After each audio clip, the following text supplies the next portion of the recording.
Breathe.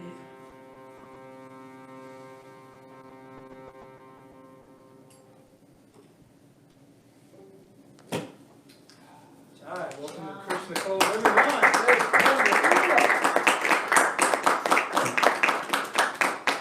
All right.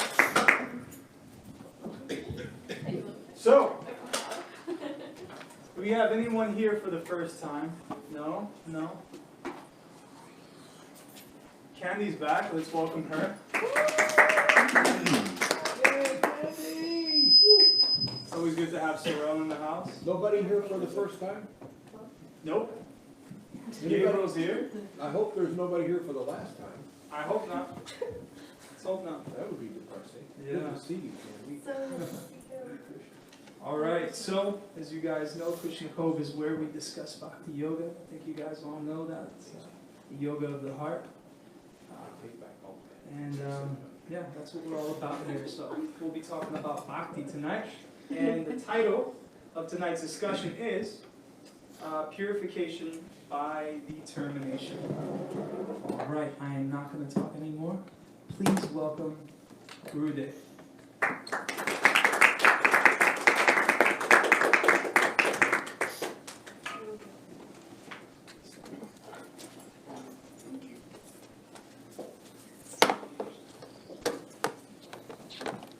Well, I just realized I have one of those one name, single names, like Cher, Yeah.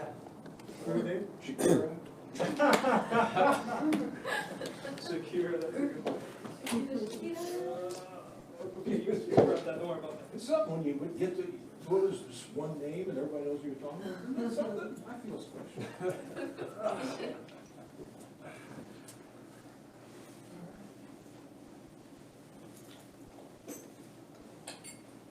Who is Shakira anyway? I hear about her.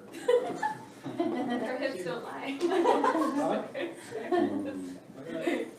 What is She's a pop singer, yeah. Oh, She's a Colombian pop singer, Gurudev. That's her song, Hips Don't Lie. She performed the halftime Super Bowl show this past Sunday, I believe. oh, with J-Lo. J-Lo. Yeah, Yeah. yeah. It's been all over the headlines. She's Puerto Rican. Yes, yes.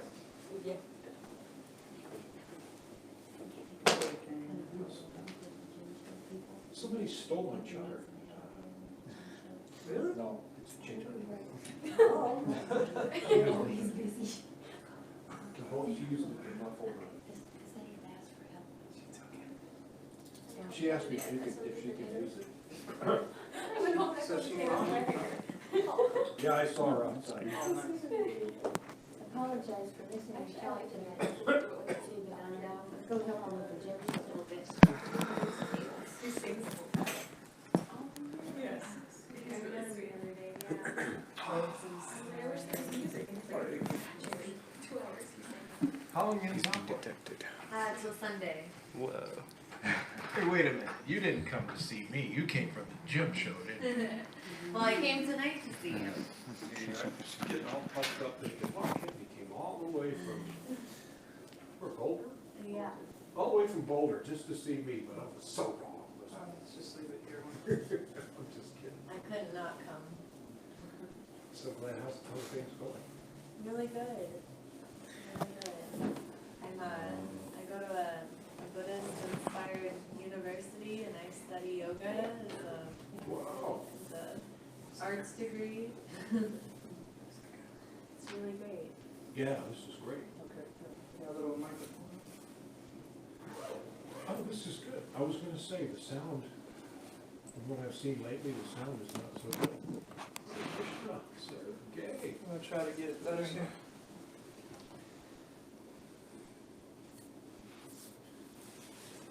That's already left. For you, I've got some good news and some bad news. That's recording. For you, just bad news. Yeah, so that's what I got.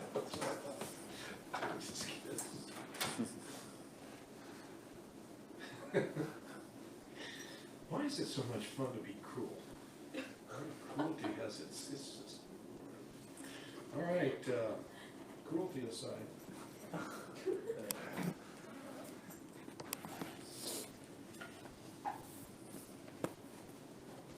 gonna talk about determination. Purification by determination. What do we mean by that? Let me turn. In every step of life, the thing that makes you successful is determination. You may not be that talented, you may not be fully educated, you see. You may not even be the luckiest person in the world. Some people, you know, they have so much luck, everything they touch turns to gold. They don't look like they have to try real hard, you know, it's just but the people that are successful, and I remember from my business days, years ago when I was in business, the people that are successful at doing reasonably big things always had one thing in common, one major thing. They were determined. You know, Henry Ford went bankrupt, I forget how many times, before he became Henry Ford. So, Richard Nixon, he was, you know, I forget what number president he was, but anyway. If you can't remember, I can. Back in the 70s, you know, this guy failed so many times in life, but he just kept on. And then he ran against he ran against John F. Kennedy, and Kennedy beat him, you know, as everybody knows. And he turned around and came back and won, you know, so, I mean, some people don't like Nixon. I used to not like Nixon. I remember when I was young during the 70s, it was so much fun. We always liked to joke that we loved to hate Nixon. You know, so Nixon. But I mean, there's always a group of people who hate whoever's in office. A lot of times it's younger folks. It's just so much fun to hate these guys, you know. So we hated Nixon, you know. Later on, we realized that he was actually pretty capable, you know. After he died and people started to see some of the things he did, he was a pretty capable man, you know. But we still hated him. So, because we disagreed with him, you know. So, determination. People who are determined, they usually get somewhere in life. As I said, they may have a lot of things, they may have the deck stacked against them, but because they're determined, they just keep on plowing and they end up hitting home runs. So, purification by determination. What do I mean by that? We all want and need purification, you see. Intelligent spirituals gets to the point where they realize that, gee whiz, I'm not perfect. From where I am, there's so much that I need to advance to. There's so much out there for me, and darn it, I want it. I want it. So, I need purification. I'm a work in progress. And some people think, you know, I'm already there. Well, that means you haven't even started yet, if you think you're already there. Srila Prabhupada didn't act like he was already there. He was beyond already there. He didn't think so. You see, Prabhupada always wanted to become a better devotee. And we always thought, how could he possibly be any better devotee? So, we all need purification, and for that, we have to be determined. So, what are some of the things that trip us up in our pursuit sometimes of advancement in Krishna consciousness? Anybody? What are some of the things that, you can turn that up if you want to. You want it warmer in here? Yeah. I have it at, I had it at 78. Everybody found thinking. Yeah, yeah, no, and unless anybody else, how's everybody else feel? Good. Okay. The mind and the senses trip us up. Trip us up. How does the mind trip us up? Because it's malleable, it just, you know, it becomes attracted to the object of the senses. whatever It gets that may be. influenced. Yeah. That's our problem. We, the pure living entity, once we come here from the spiritual world, we immediately become influenced by this place. It's almost like, let's say, let's say you go to Japan as a tourist, and before you know it, you think you're Japanese. You know, you're just convinced that you're Japanese.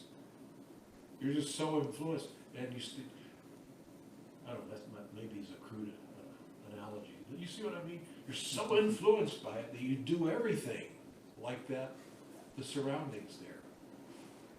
And then you go to Puerto Rico, and you become completely influenced there, and you do everything exactly like Radha Sundari.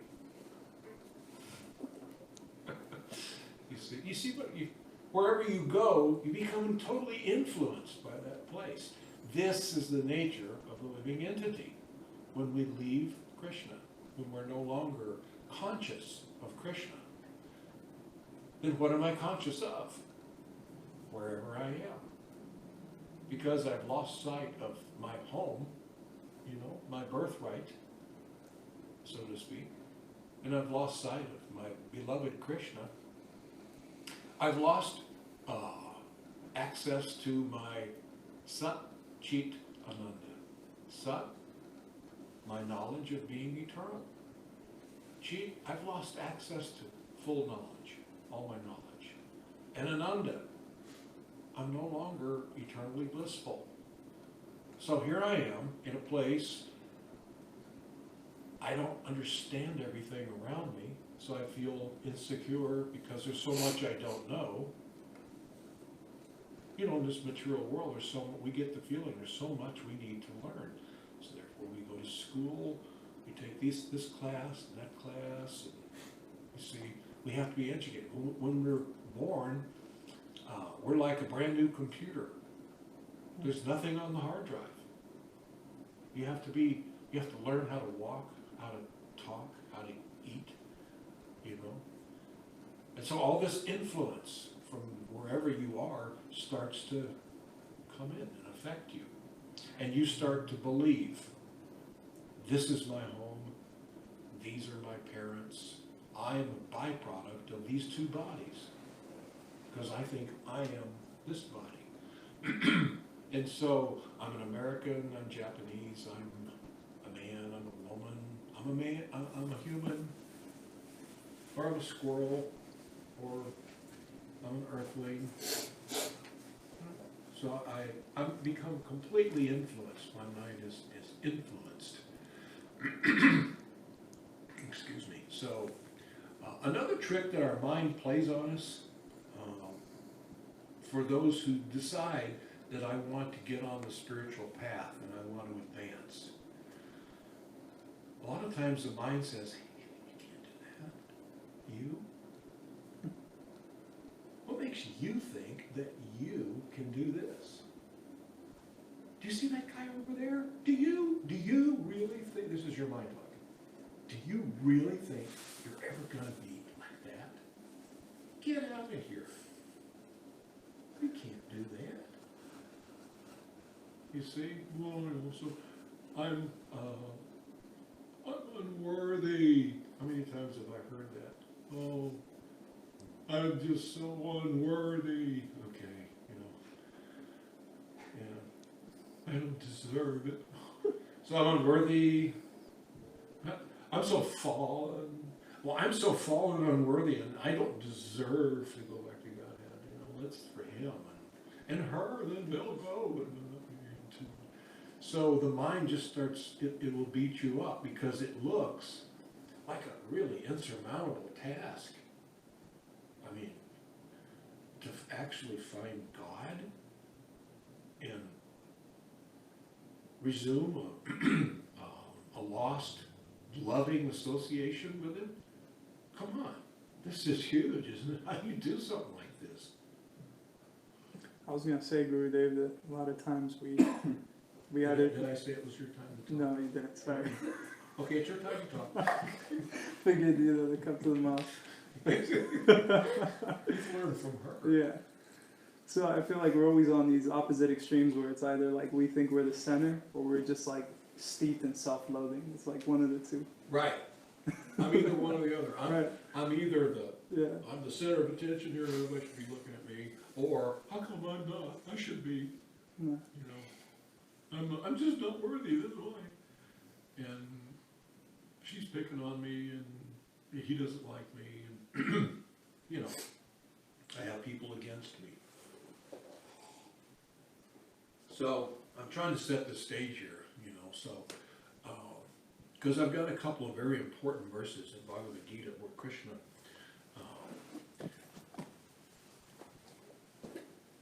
he says things that really, like, he just embraces us with his love by reassuring us. By reassuring you of just who you are and helping you overcome these doubts that you have. The doubts that your mind will inflict on you. So, and stop me at any time with questions or comments, okay? So, Bhagavad Gita, chapter 9, verse, oh,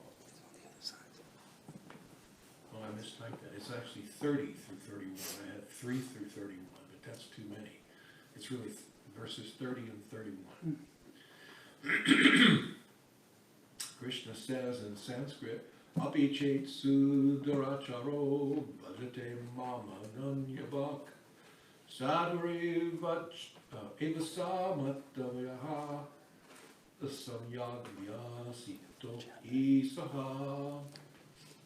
Translation, even if one, now listen to these words, this is Krishna saying this, even if one commits the most abominable action, the most abominable, that's not so easy to say, abominable action, if he is engaged in devotional service, he's to be considered saintly because he's properly situated in his determination.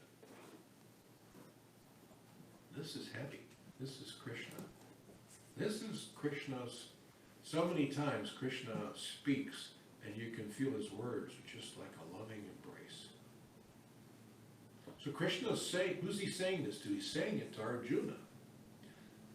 He's saying it to us. He's saying it to you. This is for everybody. This is a reassurance. So let me read that again. Krishna says, even if one commits the most abominable, I don't know what I mean. Why does Krishna use this word? Oh, he wants to trip me up. He knows I can't say that word. Even if one commits the most abominable action, if he is engaged in devotional service, he is considered saintly because he is properly situated in his determination. He's determined to become my devotee. He wants it. He's determined. So Krishna's saying, I know you're going to screw up. I know it. We all know that. But because your determination, you're considered saintly. You see, so sometimes people think like that. I don't know if I can do this. You know, I don't know if I can become a devotee of Krishna. I don't know if I can be engaged and be like all these wonderful people here, you know. Krishna says because you want to and you're determined to, you are saintly. Oh, the jivas have so many anarthas, unwanted things, bad habit, whatever you That's something you have to clean up. Krishna says, because you're on the path and you want me and you're determined, I, Krishna, consider you saintly. So this should be great encouragement, shouldn't it? So the next time we find ourselves picking on ourselves, that, you know, you might not be this or that, you know, you may not be worthy. Well, what does Krishna think? This is, I always, when people have some doubts about maybe advancing, I always think of this verse. That's not Krishna's opinion. And I really like, I prefer Krishna's opinion over yours. No offense. Okay. I know you may have a strong opinion about yourself, but I know Krishna's opinion, and I think he's right. So this whole process of becoming spiritual is to learn and to understand our relationship with Krishna. Understanding a relationship is getting to know how this person sees me, isn't it? Just think, if you're in a loving relationship with someone and the love is starting to grow, the relationship is getting really strong. It's growing because I'm starting to see that I think you love me. I feel it. I'm, as they say, I'm feeling the love, you see? So this is part of the relationship.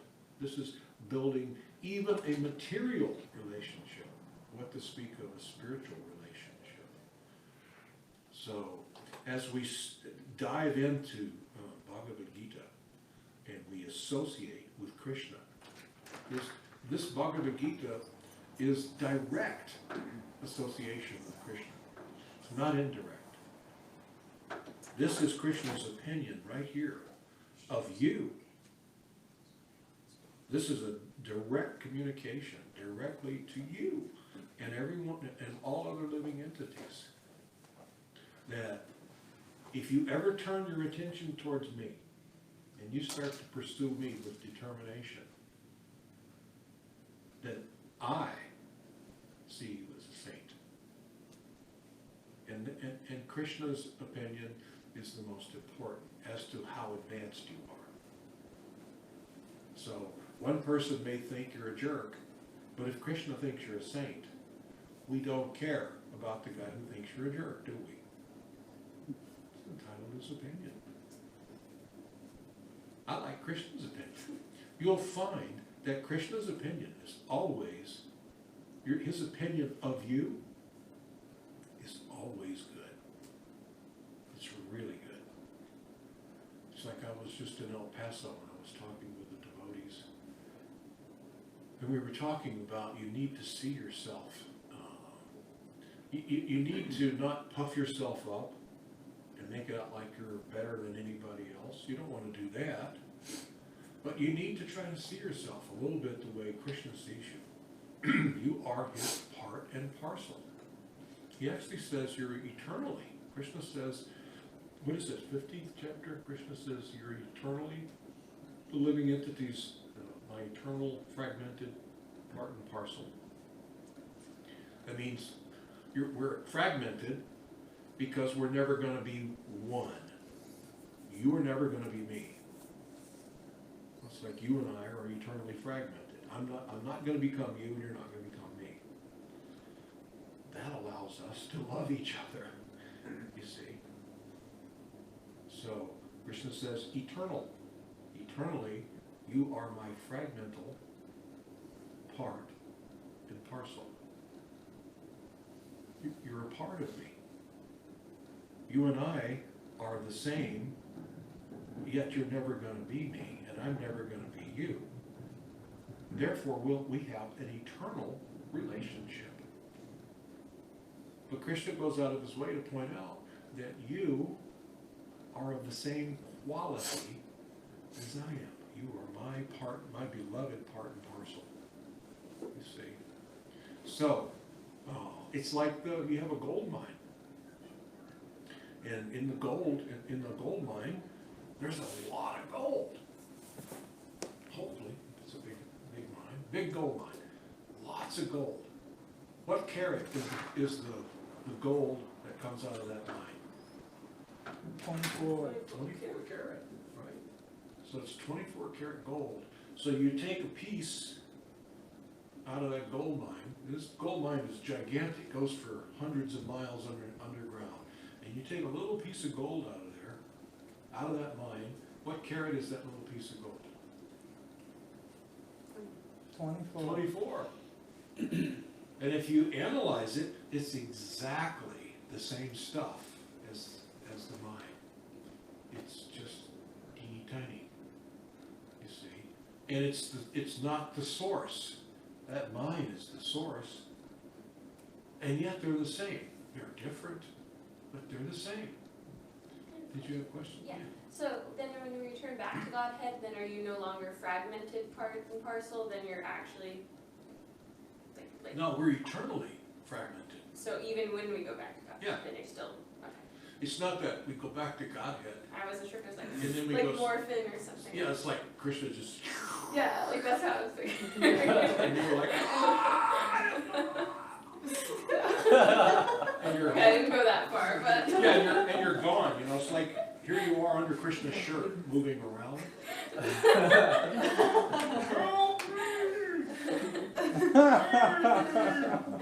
I didn't know who was going to happen. Some philosophies think that, though. That you, Mayavadi philosophy. yeah. Yeah. You know what? If that happened, let's say it can't, but if it happened, then what would happen to you? Krishna's not going anywhere. He's always going to be Krishna because he's the complete whole. He's the sum total of everything and the source of everything. Does that mean you're going to disappear? Cease to exist? Doesn't sound attractive. But if you merged with him, then there's no longer two of you.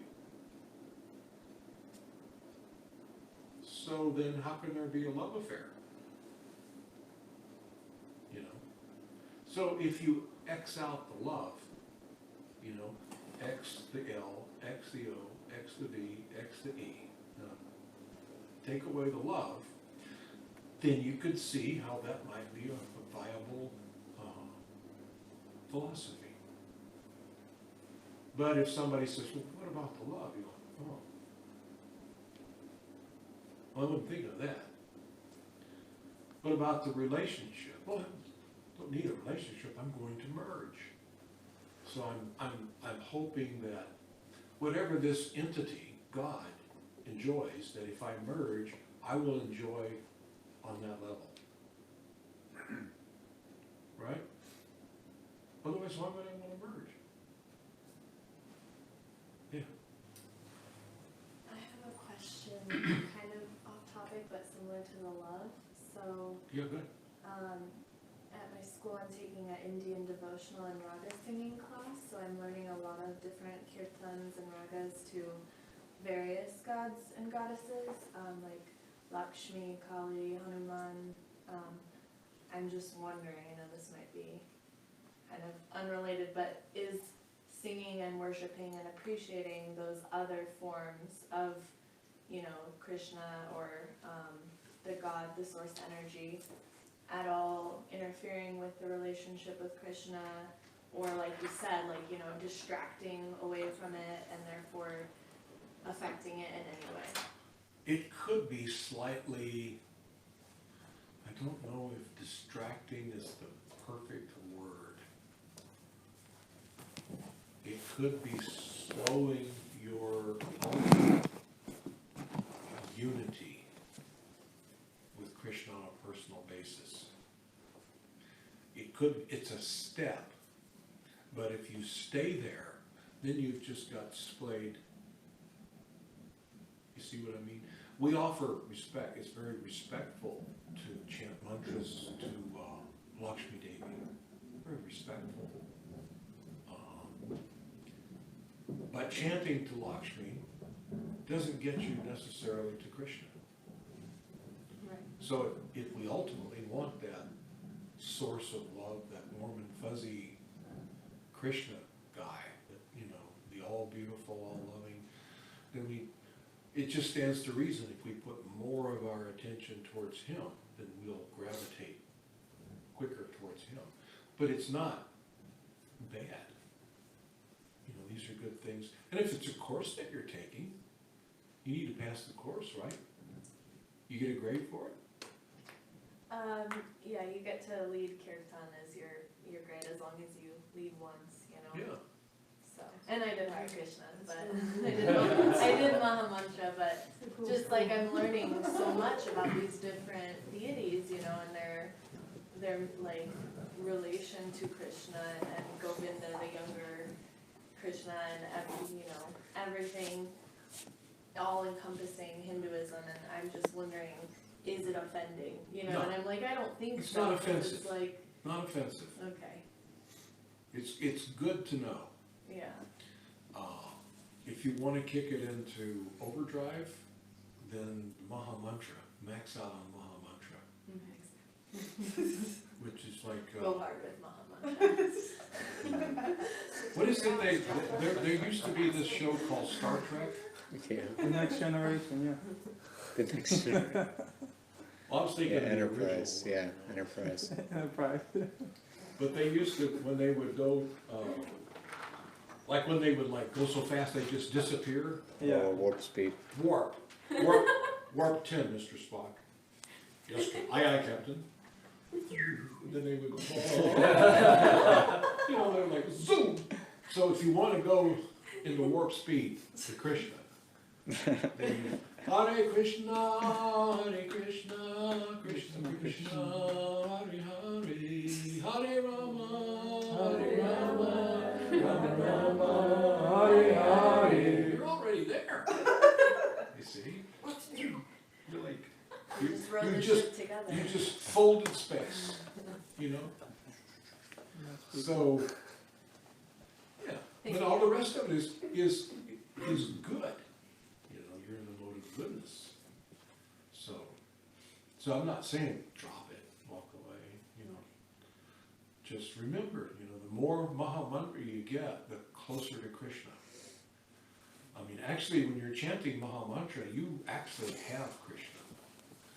We're just trying to come to that realization of what we actually have. You know, it's like I was telling someone a week or so ago, or 2 weeks ago, or something like that. Someone was talking to me about Krishna, and I said, someday you're gonna see something out of the corner of your eye, and you're gonna look, and there's Krishna leaning on your shoulder. And you're like, Krishna, how long have you been there? And he's gonna say, I never left. I can't leave you. And you're like, oh, you've been here all along? I sure have. You just became conscious of me.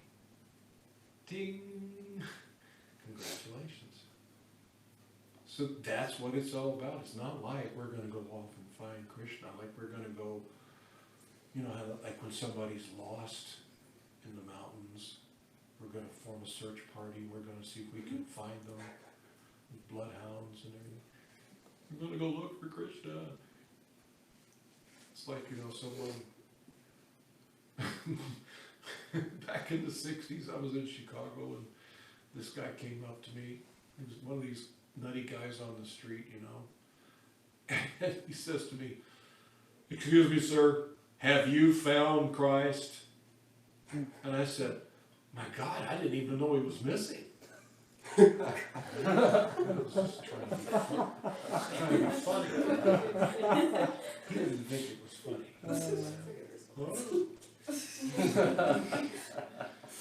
No, so it's not like you have to go looking. It's so far, Krishna's so far. No, Krishna is right here with us.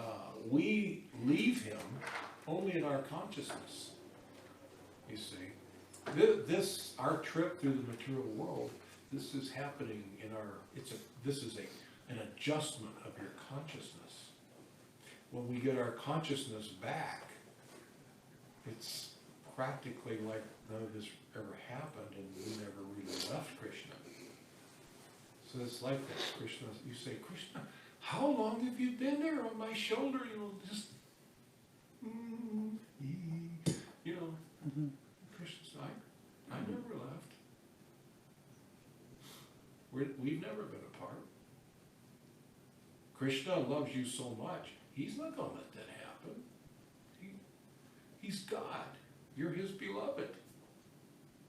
He doesn't have to let you out of his sight. Why, he's enthralled by you. You're incredibly precious. So it's not like, see, we think we left home, like a kid leaving home or running away from home, you know? We think we left. And he creates this temporary phantasmagoria of the world for us to go wander around in, to look for something without him. And he lets us believe that we've done it. We're out here being all we can be in this new material world. No Krishna. All this world is his energy. This is all, everything. This is him. That is him. But it's his inferior energy, you see. So this is all, there can be nothing but God. Everything comes from God, so then everything is God. You know. So Krishna is here. But in our consciousness, we've become unconscious of Krishna. It's Krishna unconsciousness. So we're trying to establish the opposite, Krishna consciousness, rather than Krishna unconsciousness. Yeah. So what part of his energy are we? You said, you know, this material world is his inferior energy. So what about us? We're exactly the same as he is, except we're marginal in that when we come in contact with this material world, it bewilders us, you see, because we're finite. But Krishna doesn't fall under illusion. When Krishna comes into this, in contact with this material world, he influences the world. But so instead of the world influencing us, you see. Now, once we get our consciousness back to where it's to its original form, then we are no longer able to be influenced by the material nature. Even if we were to come back, although Krishna says once you come home, you'll never leave. But even if you were to come back, maybe Krishna wants you to come back to go save the other living entities. So then when you return, you don't have to go through this all over again, being in Maya, wondering, is there a God? Am I my body? Is there life after death? You don't go through all this garbage again. So would we be empowered in that scenario where if Krishna was to point us to go back into the material world, would we still be considered marginal energy? No. Now your consciousness has become purified. Your consciousness has been reestablished. Now you're fully Krishna conscious. And you will never become bewildered again. So there are entities that come, they return to this world. Or they may be sent here directly by Krishna, and it could be their first time. They don't become contaminated. Right. You know? Some reporter was asking Prabhupada in an interview, Swamiji, have you ever seen Krishna? And Prabhupada said, what is he didn't fully understand the question. One of the devotees said, Prabhupada, he wants to know, have you ever seen Krishna? And Prabhupada said, yes. Every moment. And then Prabhupada thought he realized what you're asking me. And he said, I can never remember not seeing Krishna. You know? So it's hard for me to understand your question, because There's never been a time when I didn't see Krishna. Prabhupada's never had to go looking for Krishna. His consciousness never got upside down, you see. He's just here trying to get everybody to come back. Once your consciousness gets back to its original form, then you can become like that. You're not affected by the material energy. And you can see Krishna constantly. You see? But for many people, that's a bit of a scary thing to think about, you know. Because if I'm seeing Krishna all the time, that doesn't leave any time for me to be in nonsense. You know? Because we were kind of attracted. Because we're here and we identify with this material world, we're a little attracted to Maya, illusion. We're still not fully convinced that there's not a little bit of ecstasy somewhere in this material world that I can squeeze out of something. There's got to be some enjoyment here, some fun. I mean, really great fun. And I'm not talking about the fun that just lasts for a while. I'm talking about, yeah, I want to go get a really great take, and it's here. So I'm looking under rocks in this material world, and I can't find it in this particular form, this human body. And so because of my desires for a particular type of relationship or a particular type of gratification, I'm forced into the body of another living entity. Because that living entity is not necessarily a punishment. That living entity's body will allow me to enjoy, or try to enjoy, that particular thing that I wanted to enjoy. Would you like a crude example? But it's an example. Definitely. Okay, it's great. What if our main desire in life is sex life? I've talked about this before. You've heard me. You know where I'm going, don't you? I know. Sex life. And that's where it is. That's the top enjoyment. That's where I want to get as much of that as I can, you know. So the problem is, in this human body, sex is kind of complicated. It really is. You know, gosh, do you think she'll go out with me if I ask her? Should I take her to a movie? I wonder if she's vegan. Should I pick up the check, or will she be offended? You see what I mean? We have to figure out, you know, did she vote for Donald or Hillary? I need to find all this stuff out, you know. So it's complicated, you know. Now for some people it's not. You know, if you're intoxicated enough and you get close to somebody, it could just be, you know, whatever. You see what I mean? So, but for a dog, sex life is not complicated at all. Dog A, the male, sees dog B, the female. She's in heat. What's going to stop him? What if she doesn't even want to do it and he overpowers her? They're not going to take her to a veterinary clinic and do a rape kit on her. Right? If one dog overpowers another, if a squirrel rapes a squirrel, there's no crime, right? And the dog that impregnates this dog that let's say he forced himself on, he doesn't have palimony or puppy money, you know, he doesn't have to pay, he doesn't have to pay puppy support. You know, he just goes. He's like, see ya. He doesn't even say that, he's gone, because I think this one over here is ready too. You see, no complication. They don't even have to get a room. He doesn't have to take her to dinner. They find something to eat, he's going to eat it before she does. So, don't have to take her to a movie, no dinner, no drinks, just do it.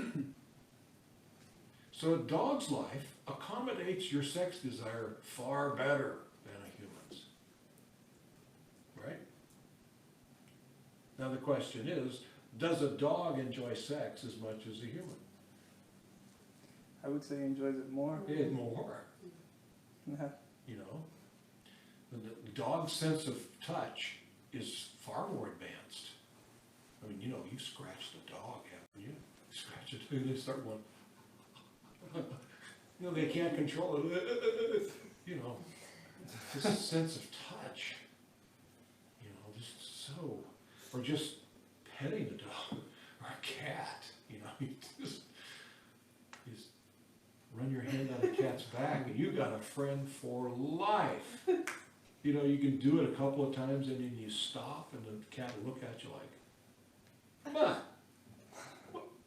why are you stopping? You know, or not if you scratch a dog or whatever, so you can, you know, so it's not like they're not enjoying. There's zero complication. And Prabhupada says like a pigeon can have sex once every 10 or 15 minutes, all day, every day. Huh? That's why there's so many pigeons. So many of them. You give them a place where they can get some shelter, boy, they're going to it, you know. The building in Mayapur, you know, our apartment in Mayapur there, Mother Ranga Bati's place, you remember all those pigeons outside there? Remember? Yeah. You know, and a lot of times when you're going down the stairwell there, you see, look out and they're doing it. Not uncommon at all. So for them, it's eating, sleeping, mating, and defending, which is what humans do, but on a much more complicated level. Let's see. So this is the nature, our consciousness is caught up in this trying to squeeze some enjoyment out of this material world. And we're chasing it so hard because, why? Why do we look so hard for enjoyment? Anybody know? Because, We lack love. and we're hardwired for enjoyment. And we lack it, and we're hardwired for it. We've got this thing, if we were part of this material world, then we should know by now that you're not going to get any enjoyment here, any permanent enjoyment. Why then, if we were these bodies, since we are these spirit souls, we keep looking for the real thing, don't we? We want it. I want genuine love. I want the real thing. If we were, and if we came from a long line, generation after generation, of people that have gone through the same disappointment materially as we have, and even the rich people are just as disappointed as the poor, there's no evidence that economic success makes you happier. Or that just because you're poor, you have to be sad. Now that's my observation. You can go to third world countries. You go to India, and they're, you know, it's definitely third world, and very little money. It's a whole bunch of happy people. They're really incredibly happy, peaceful, you know. And they don't think, oh my God, I'm so poor. Oh. Yeah, you know, they're not like that. So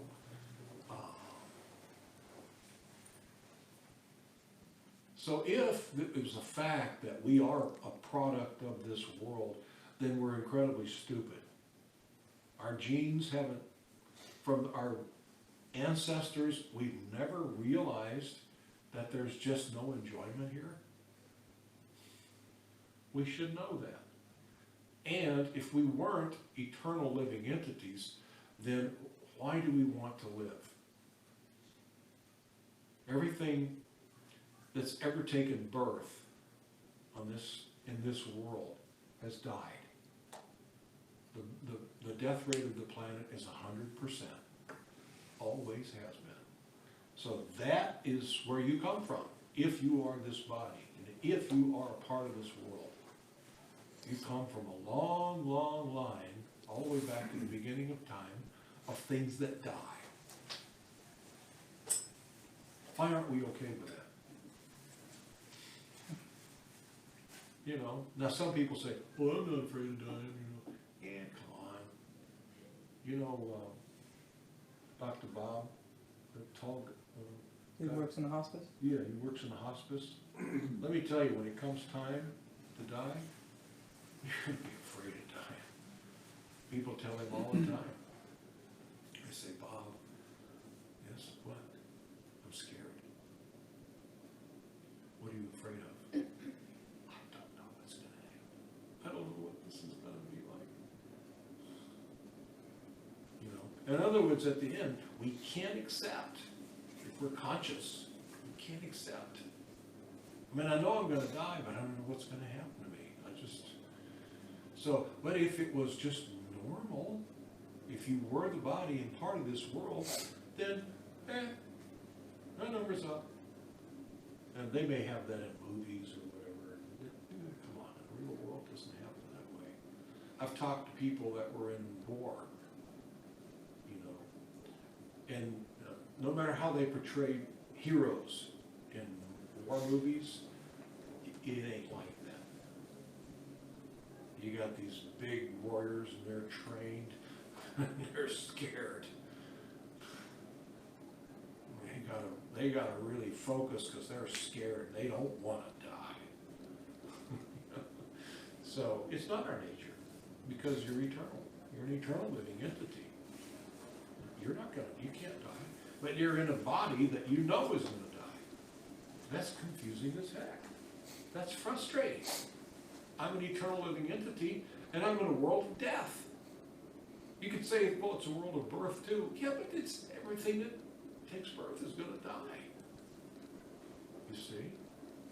And here I am. And I'm identifying as being part of this world, but yet I'm frustrated. Because I don't feel like this is me. I don't feel like this should be my destiny. It's not fair.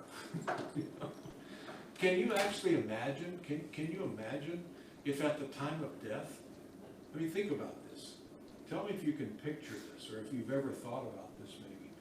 Time of death comes, and here's you, and you just disappear. The lights just go off, and you no longer exist. Can you imagine that? Can you imagine not existing?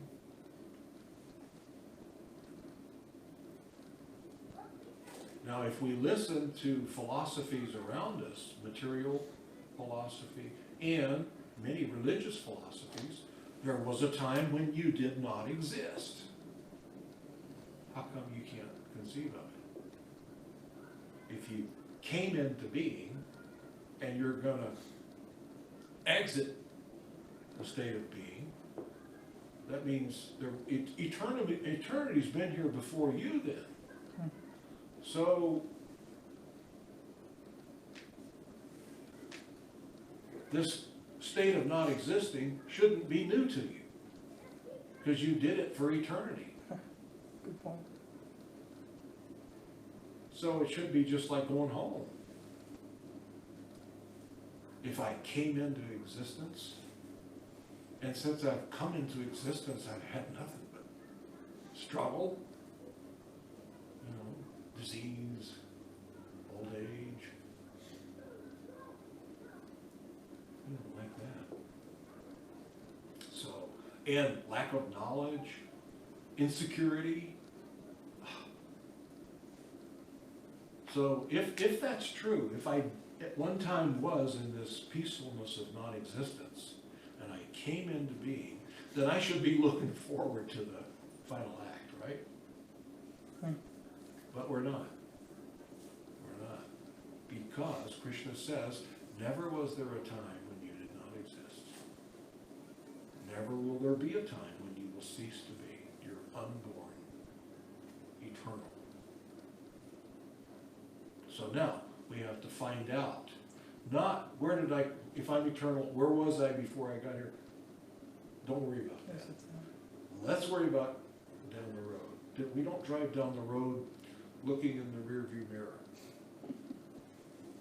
Past life. You know, you're ever gonna run into somebody or run off the road into a ditch, look straight ahead. Figure out where you're going and navigate to it. That's intelligence. I don't know what was on my last lifetime. I don't care. What if you were a great king? So, how does that help me now? What if I was a murderer? Well, that matters. What if I was just a dog? Did I tell you about me being a dog in my last lifetime? Yeah, I kind of remember that. That's what we, I told you. You're the one I was going to try to get with this. Yeah. All right. Maybe I'll tell you that story sometime. Tell me too. You've never heard of it. This is exciting. A good one.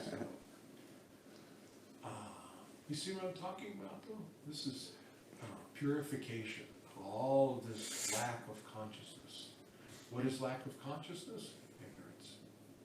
Purification of ignorance means the addition of knowledge. Purification of darkness is turn on the light. So you turn on the light, all of a sudden the room's full of light. The darkness is gone. So darkness and ignorance are very similar.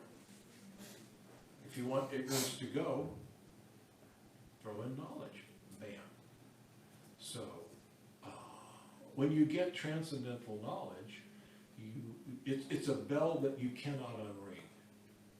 Once you get this knowledge, now that you've heard this, you'll never ever lose it. Krishna guarantees that in Bhagavad Gita. That you make even a baby step in Krishna consciousness. Krishna says, you'll take that position. If I'm like here in my spiritual consciousness, and by the time of death I'm here, then I start out, the next birth here, and I can go here. And then I'll start out the next birth here. You never have to step back. We've already done that. We've already taken the big step into darkness. We did it gazillions of years ago. Gazillions of births ago, we did that. We stepped into total darkness, total ignorance. And through these repeated births, we've been gaining little bits here and there, maybe some spiritual knowledge. So then all of a sudden, what happens? You come face to face with the holy name. Bam. You come face to face with someone who can give you Krishna consciousness. Krishna's devotees, those who have some knowledge, and here they're showering it on you. One person gives you this much, another person gives you this, so your knowledge is growing at a rate, if you compared it, it's like it's growing at a rate that you could have never calculated. Because all of your billions of lives, it's been almost like a flat line.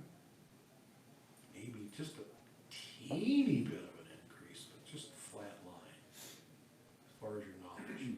Come in contact with a devotee of Krishna, and it's like a rocket. Bam. Start chanting Hare Krishna, zoom, you go into hyperspace. What is it? You know, warp. You go warp 10. Tracking right You know. And Krishna says, you never lose that. You don't have to give it up. You bought it, it's yours. So then you get to that point where you realize Krishna's, he's right there. He's been there with you. So let me read that verse again, and I'm going to read the next verse. I love this verse, you know. It's just so sweet. I mean, so many of the verses in Bhagavad Gita are, but this one is just, I think it's just precious. What's the chapter again? Ninth chapter, verse 30 and 31. Krishna says, even if one commits the most abominable action, he doesn't say something naughty.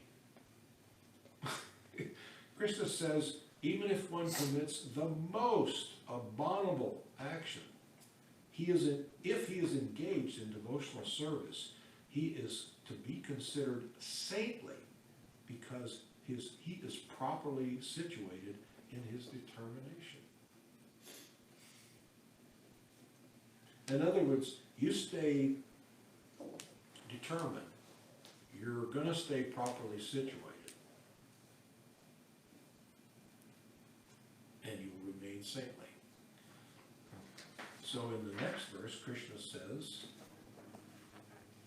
he quickly becomes, this is the guy, somebody who falls down, he quickly becomes righteous and attains lasting peace, O son of Kunti. Declare it boldly that my devotee never perishes. He quickly becomes righteous. What is the penance that somebody, does anybody know? That's read much Bhagavad Gita. What is the penance that someone has to perform to be reinstalled or reinstated as a devotee of Krishna? Let's say you're a devotee of Krishna and you suffer some massive fall down. Massive. What is the procedure to be restored to where you were before? Does anybody know? I think you just read it in the last verse. Just continue in devotional service. Just get up. Yeah. Dust yourself off. Keep going. Brush yourself up. And be determined. Yeah. And go on. There is no penance. It's not like we have to go out in the mountains. You know, you have to go out there all alone. You know, and just eat whatever falls from the trees. And there's no 40 lashes. You know, we don't put you in a public square and throw stones at you. You know. But it was an abominable action. But he's right. He's righteous again. He's back in service. You know, determined again. You see, this is Krishna's love. This is how much Krishna loves you. That doesn't mean that we should think, well, I can go do any kind of nonsense and just do any kind of craziness. And then I'll go do some service at the temple or whatever. Can't trick the ultimate trickster. You can't trick the Try it. trickster. You cannot It's gonna hurt you. joke the joker, you know? I mean, you know, if we think we can trick Krishna, you're gonna end up getting tricked. You know? So, so that's a good, I gotta remember that. You can't trick the trickster. Yeah, so, any questions before we move to that? Boy, you look like a Muslim. Doesn't she look like a Muslim? What are those called? Hijab. Huh? Isn't it a hijab? Hijab, yeah. When is my cold? Questions. I was thinking about how in spiritual life, when we get on the path, you know, we're determined to take up this process. Krishna understands that we're beginning, and he understands that there's so much that, you know, that we're still working through. You know, so many anarthas, so many unwanted things, but Krishna understands this. And, you know, just reading these verses reminds me that it's not so much about your performance, because everyone around you is constantly reminding you about your performance. How are you doing? But it seems like Krishna is more interested in the sincerity of your heart. Yeah. In that he understands, hey, you're going to fall, you're going to get tripped up, but I see that even when you fall, you get back up. Every time. You're determined. You're determined. So therefore, because of that determination, Yeah. Krishna considers you saintly. Right. So a lot of times there's so much emphasis that's placed on what we do. I'm not saying that we don't have a part in this, but I'm saying that there's just so much emphasis, so much. Well, there is importance on our performance, on things that we do. If we're gonna do devotional service, Yeah. we should do it to our capacity, Yeah. you know? Now, your capacity may be different than his capacity. Right, exactly. It's not like, what did Einstein said about, anybody know that? Einstein said something about you cannot you cannot compare a goldfish to A monkey. A monkey Climbs a tree. on the basis of who can climb a tree better. Right. Yeah. So, all right, in climbing trees, the monkey's better.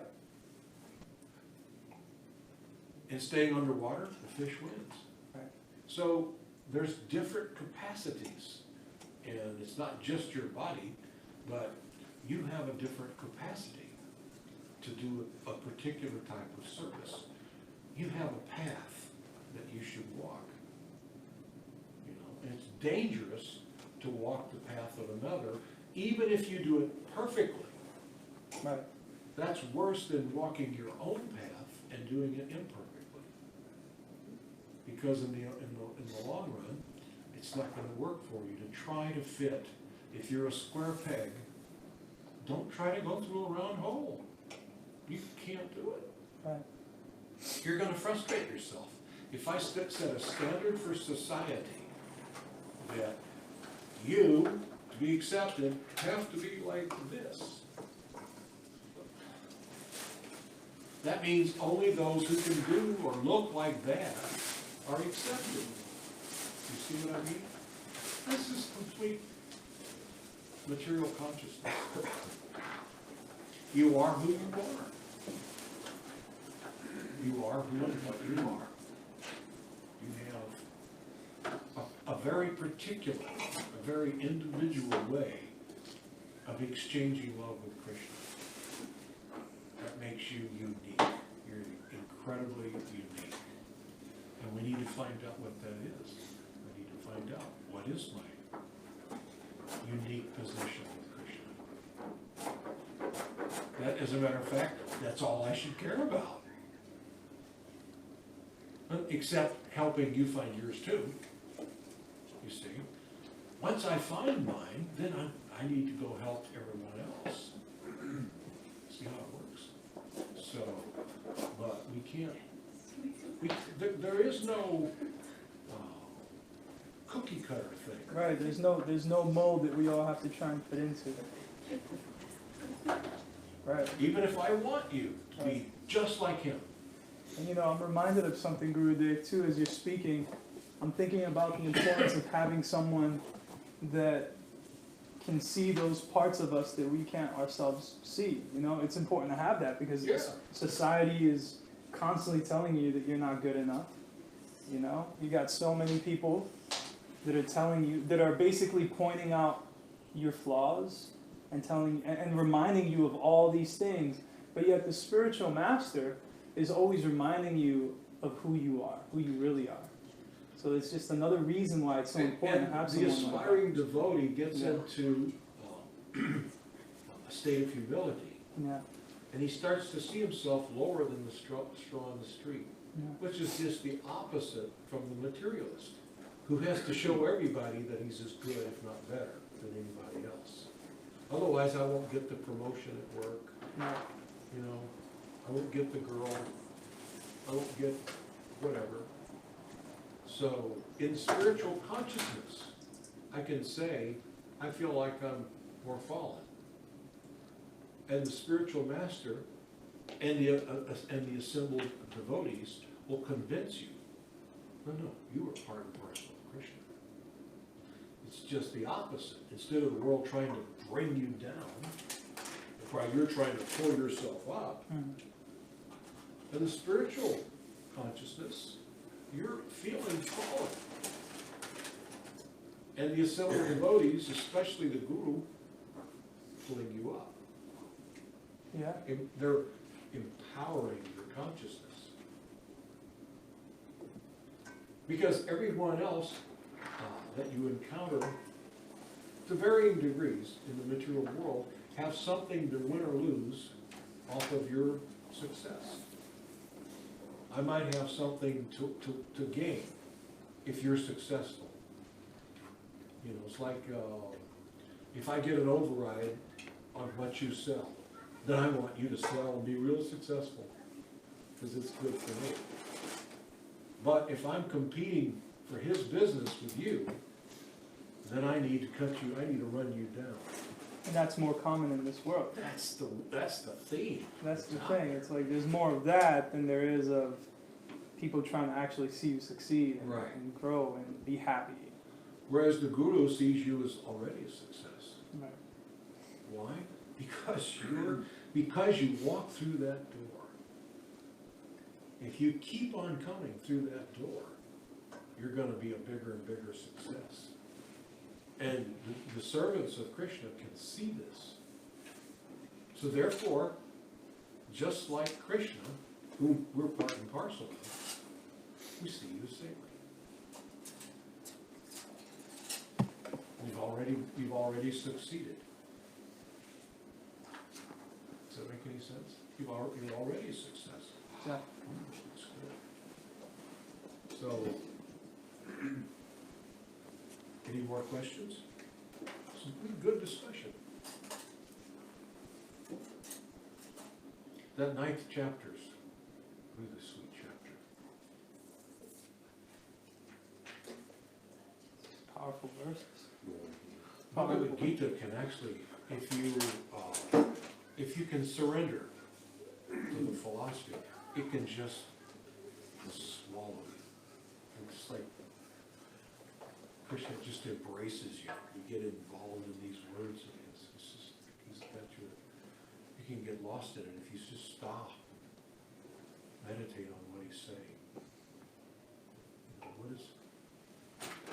What is he saying here? You know. I remember when I first read Bhagavad Gita, I got a lot out of it. But it wasn't till a little while later when I would read it and I would stop and say, wait a minute, let me analyze this. What exactly is he saying? Wow. I didn't get that out of this verse before. Wow. Because you have a tendency, you know the way we're trained to read? You read, you read it, get through, you get to the end, the butler did it. So now the mystery's over. Yeah, the butler's the one who did the murder. All right, so you're not going to read that book again, right? Once you go through a murder mystery, with Agatha Christie, once you learn the surprise ending, you're not going to go back and read it again. And Bhagavad Gita is not like that. You're going to read it again and again and again. There is no beginning. There is no end. Yeah. As a matter of fact, the more you read Bhagavad Gita, the more, every time, Krishna gives you a little bit more. You think you're going to get this? I mean, I've actually had that experience. You start to read Bhagavad Gita, you read a verse and you think, or you read a chapter and you find a verse that you don't remember being there. Well, I read it before, but the meaning didn't hit, so I didn't remember it so much. But then all of a sudden you get some realization. Wow. So this is, reading Bhagavad Gita is directly associating with Krishna. Can I ask another question, Gurudev? Sure. Why is it that some people can hear this and immediately realize that this is something worth dedicating this life towards, and then completely become determined to change their lives, and then someone else could be sitting right next to that person, hear the same message, and yet it can go one ear, it can go in one ear and out the other. Some people, when they come in contact with Krishna consciousness, like I said, whatever spiritual knowledge you get in one birth, you start off the next birth with that amount. So some people have started this lifetime off with a little bit more than the average person, because they got a little bit more. they've accumulated a little bit more. And so you get to a point to where you just hear the I mean, I've seen it, I don't know how many times. Somebody hears it, it's like you say, the light goes on. Right. It's like, bang. And then they can repeat it. And even, they may even tell you, I think I've heard this before. I've heard this. I remember when I was reading Bhagavad Gita, I thought, have I read this before? You know, when I was talking to the devotees and hearing the philosophy, I thought, this sounds familiar. Well, it's familiar because we already know it. It's just like maybe you're a little bit, your consciousness is a little bit more awakened. Now, the person that doesn't get it, they hear it just like you do. They heard the same verse. They're probably somewhat more attached. They have more faith in the material world. You see? They have a lot of faith in the material world. It's like, if you meet up with someone who has a lot of faith in a politician, all right? Bernie Sanders. Let's just say, that name just came. You meet up with a guy that's got faith in Bernie Sanders. How difficult is it gonna be? I hope there's nobody in here that I would offend if I'm not gonna run him down because I don't even care. But, how difficult would it be, with all this faith this person has in Bernie, to convince him to vote for Tulsi Gabbard? Huh? Yeah. Now, if the guy didn't have that much faith in Bernie, he really didn't have any faith in Bernie, and you can start talking about Tulsi Gabbard, and maybe sell him on Tulsi, he would say, hey, I'll vote for her, because I like everything you said. But if I don't have any faith in her, I know nothing about her, and I got tons of faith in Bernie, well, you can just keep your Tulsi Gabbard, because I got Bernie. So it's like that with our attachment to the material energy. I got some faith here, you know. I don't even know if there is a God. I don't know how much sense this really makes. But I do know that I got to get ahead in life. And I've got to struggle to get ahead, to get more resources, to get more enjoyment. I do know that. So in other words, we got to get beat up a little bit more by Maya before we. You need a black eye and a bloody nose. You know, Basically. From the material energy. You need a kick or two from Maya. We need to get beat up a little bit more. You gotta take, and Maya, it's said like Maya kicks you, the illusory energy kicks you, you know, into this thinking I'm gonna get something out of this. All right, this smells so good, I'm gonna wrap it up. All right, Gurudev, can you sign us off? All right, Hare Krishna, everyone. What's this? What is this? This is something new. It's a little robot. No, you got a robot. It's our Mevo, but it's times 10 now because it has a Mevo boost that it's connected to, so now it has a 10-hour battery life. Fantastic. Yeah. I hope you guys out there can see me more clearly. So tune in next week, same time, same station, and we'll see. Hare Krishna.